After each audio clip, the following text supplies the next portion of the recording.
Macron, c'est probablement la plus grande arnaque de tous les temps qui ait jamais été imaginée par un politicien depuis le début de la cinquième. Nous comptons actuellement en France 6 millions de chômeurs. 6 millions, pas 3. Parler de 3 millions de chômeurs, ce serait faire insulte à nos compatriotes des départements d'outre-mer.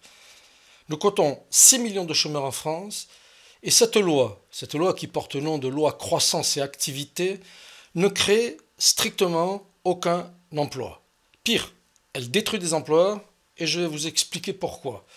Cette loi, c'est en fait une longue liste de propositions qui ont un seul objectif, racoler des électeurs pour les prochaines élections de 2017. La réforme des professions réglementées. Juste pour information, pour ceux qui nous écoutent, pour avoir un diplôme de notaire c'est un bac plus 7 ans. Donc les emplois créés, zéro. Il n'y a strictement aucun emploi qui va être créé par cette réforme des professions réglementées avant 7 ans. C'est effarant. Le racolage électoral de cette mesure, c'est très simple. Il y a 4 millions d'actes authentiques signés par an. 4 millions donc de nos Français, de nos concitoyens, qui vont être contents parce que cette loi prévoit une grille des tarifs. Il y aura certes 5 000 notaires qui seront mécontents, qui descendront probablement dans la rue, qui sont déjà descendus dans la rue. Faites le calcul.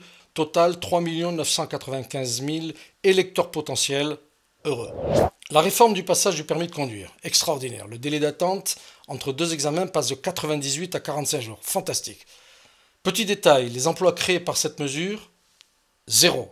Zéro parce que les préfectures vont être autorisées à avoir recours aux agents publics pour faire passer précisément ces examens. Racolage électoral, 1 million de nouveaux jeunes, c'est 1 million, c'est à peu près le nombre de candidats au permis de conduire tous les ans. 1 million de nouveaux jeunes qui vont être heureux parce qu'ils vont pouvoir passer leur permis de conduire dans des conditions, on va dire, plus faciles chaque année. Élargissement du travail le dimanche. Passage de 5 à 12 dimanches, fantastique. Nombre d'emplois créés, là encore, zéro.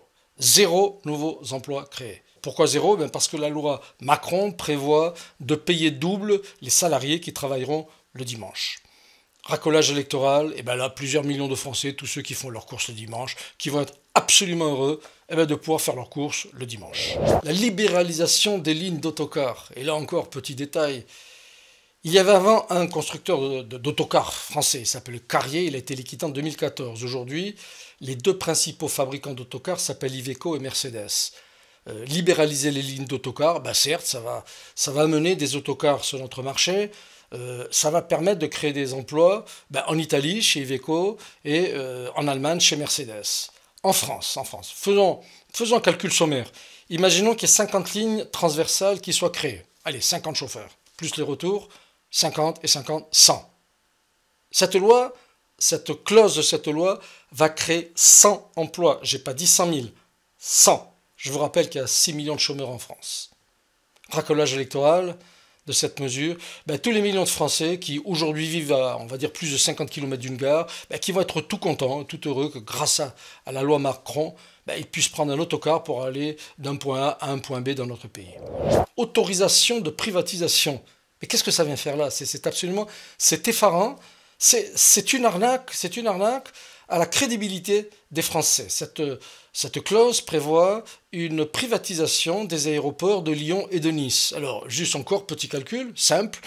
L'aéroport de Lyon, effectif 500 personnes. Aéroport de Nice, effectif 500 personnes. Aucune privatisation n'a jamais augmenté les effectifs. Aucune, c'est aucune. Ça n'existe pas. 1000 personnes travaillent aujourd'hui dans les aéroports de Lyon et de Nice. Si l'on compte 10% d'effectifs en moins, 10 personnes qui vont être tout simplement licenciées par cette privatisation, par ces privatisations, moins 100. 100 emplois créés grâce à la libéralisation des lignes d'autocars, 100 emplois supprimés par ces autorisations de privatisation des aéroports de Lyon et Nice, plus 100, moins 100, zéro. Pire. Cette loi Macron fait 3 cadeaux extraordinaires, vous savez à qui? Au MEDEF. Oui, un gouvernement de gauche fait des cadeaux au MEDEF. Le premier cadeau, l'allègement de la fiscalité sur la distribution d'actions gratuites. Vous avez bien entendu, allègement de fiscalité sur la distribution d'actions gratuites. Emploi créé par cette mesure, zéro.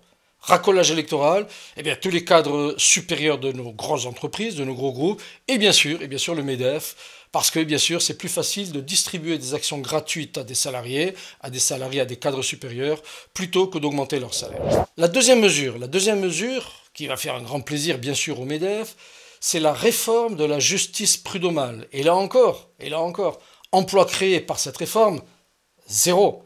Les indemnités de licenciement sans cause réelle et sérieuse vont être plafonnées. Vous avez bien entendu. Vous êtes tous salariés dans des entreprises. Les indemnités de licenciement qui jusqu'à présent n'étaient pas plafonnées, demain, elles vont être plafonnées. Elles seront plafonnées. Racolage électoral, les 3 millions de chefs d'entreprise, il y a 3 millions d'entreprises dans notre pays, et bien sûr, encore et encore, le MEDEF. La troisième mesure qui va faire un grand plaisir au MEDEF, c'est la modification des règles de licenciement collectif. Cette modification est passée sous silence, on n'en a pratiquement pas parlé. Cette proposition consiste à effectuer des licenciements collectifs non plus au niveau groupe, mais au niveau entreprise. Explication. Avant, dans un gros groupe industriel, lorsque une des entreprises du groupe devait fermer, le groupe avait pour obligation de recaser ses salariés. Aujourd'hui, c'est terminé. Lorsqu'une entreprise ferme, pour une raison économique, tout simplement, elle se sépare de ses salariés et elle n'a plus d'obligation de recaser ces mêmes salariés dans une entreprise du groupe. Si j'en crois l'INSEE nous annonce qu'il y a 180 000 licenciements économiques chaque année. Si l'on considère que, allez, au hasard, 10% de ces licenciés ne seront plus jamais recasés, 10% de 180 000, 18 000 chômeurs en plus dans notre pays. Vous faites le total. Plus 100, moins 100, plus 18 000. Cette loi Macron va certainement détruire 18 000 emplois au cours des prochains mois. C'est fou. On croit rêver. Maintenant, il faut aller vite. Et moi, je ne veux pas soumettre mon pays à 10 jours de guérilla parlementaire avec le risque de voir le texte dénaturé sur l'essentiel dans les jours qui viennent. C'était sur les antennes de TF1, au journal télévisé du 16 juin. Manuel Valls, notre Premier ministre, a osé justifier son 49.3 par un gain de 10 jours pour l'application de ce projet absolument machiavélique. C'est effarant. M. Valls a détruit 380 000 emplois depuis mars 2014. Ces chiffres sont les chiffres du ministère du Travail. Il y a 380 000 chômeurs de plus depuis mars 2014. 380 000 emplois, ça ne vous parle pas. 380 000 emplois, c'est la population de la ville de Nice. M. Valls a mis au chômage la totalité des habitants de la ville de Nice. Je vous rappelle, son patron, M. François Hollande, lui, a détruit 1 million d'emplois depuis mai 2012. 1 million, c'est Marseille. On croit rêver. Cette loi qui ose s'appeler loi croissance et activité ne va pas créer un seul emploi. Et pour éviter tout risque d'accusation, de diffamation, je demanderai à nos ministres, à M. Valls, à M. Macron, à M. Hollande, notre président de la République, messieurs, de grâce, donnez-nous une analyse synthétique des emplois qui vont être créés par la loi Macron. Indiquez-nous le nombre d'emplois que chacun des articles de cette loi va créer et quand. Pas dans 7 ans. Quand, je l'espère, avant mai 2017.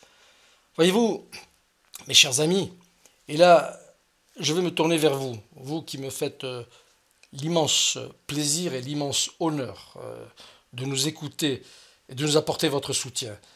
Voyez-vous, mes amis, le 49.3, je prends un engagement solennel devant vous tous et devant tous les Français et toutes les Françaises.